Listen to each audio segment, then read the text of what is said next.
We bring you the latest updates from the Pna Newsroom.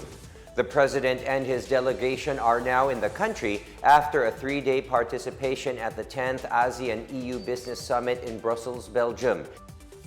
In his arrival speech, President Ferdinand R. Marcos Jr. described the trip as productive as about 9.8 billion pesos worth of investment pledges have been acquired. Marcos said more European companies expressed their intent to expand their businesses here after personally meeting with them on the sidelines of the ASEAN-EU Business Summit. While in Belgium, Marcos shared the Philippines' perspective on deepening ASEAN-EU trade. He also held various bilateral meetings with his counterparts from the European Council, the European Commission, Estonia, Sweden, Czech Republic, the Netherlands, and Spain, and was granted an audience with the King of Belgium. Marcos earned praises from the European business executives for soldiering on despite catching cold during the duration of the event. I am delighted that my first visit to Europe, in Brussels in particular, which has the seals of the European Commission, the Council of the European Union, and the European Council, is a successful one. And I can see how the outcomes of this visit will generate opportunities for the benefit of the Filipino people. Ang naging downside lang ay nakakahiya yung presidente niyo dahil nung nagsasalita ako, papiyak-piyak ako na gano'n. Pero naintindihan naman daw nila, sabi ko nang sorry na lang dahil yung mga winter ninyo hindi bagay sa Pilipino yan. Kaya ako nagkaganto.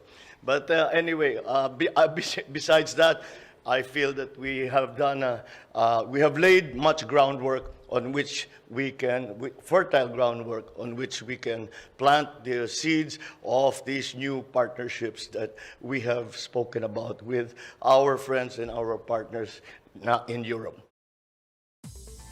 The House of Representatives approved on third and final reading House Bill 6608, or the creation of the Maharlika Investment Fund. The bill, earlier certified by President Ferdinand R. Marcos Jr. as urgent, garnered 279 affirmative votes, 6 against, and no abstentions. The approval of the bill came after a very exhaustive 3-hour floor deliberations and interpellations that led to a further fine-tuning. House Speaker Martin Romualdez, who is the principal author of the bill, said amendments were introduced to ensure and safeguard the MIF against possible abuse and fraud and to address concerns of the people. He adds the proposed Sovereign Wealth Fund will help the administration in sustaining the country's growth. He also assures that the management of the fund will follow best practices and the principles of transparency and accountability. Among the proposed contributors on the said fund are Land Bank of the Philippines, Development Bank of the Philippines, PAGCOR, and Bangko Sentral ng Pilipinas. The Maharlika Investment Fund Corporation will have a board of directors headed by the Finance Secretary. Meanwhile, the protection of overseas Filipino workers is one of the top priorities of President Ferdinand R. Marcos Jr.'s administration. During the National Forum on Migration on Thursday, the Commission for Filipinos Overseas vowed to strengthen its efforts to protect migrant workers as well as their families. Officer in charge Undersecretary Abdul Ghani Makatoman said that the government will speed up the process of addressing OFW complaints through the Department of Migrant Workers. The conduct of pre-departure seminars is also set to be improved to better teach Filipinos about the culture of their host countries. Makatoman cited the important contributions of OFWs to the country's nation building through foreign remittances. The National Forum on Migration is held in line with the celebration of Overseas Filipinos Workers Month.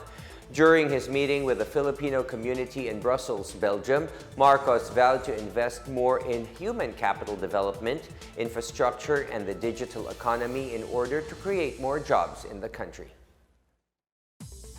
Several Filipinos were reportedly among the hundreds of foreign tourists left stranded in Peru following the ouster of ex-President Pedro Castillo and the ensuing protest in the country.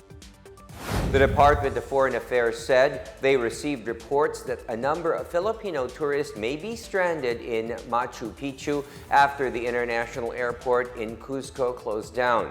The Philippine Embassy in Chile is coordinating with the Filipino community there through the Philippine Honorary Consulate in Lima to look into the matter. Earlier, the embassy advised all Filipinos in Peru to stay in their houses, avoid large crowds, and all unnecessary travel to affected areas.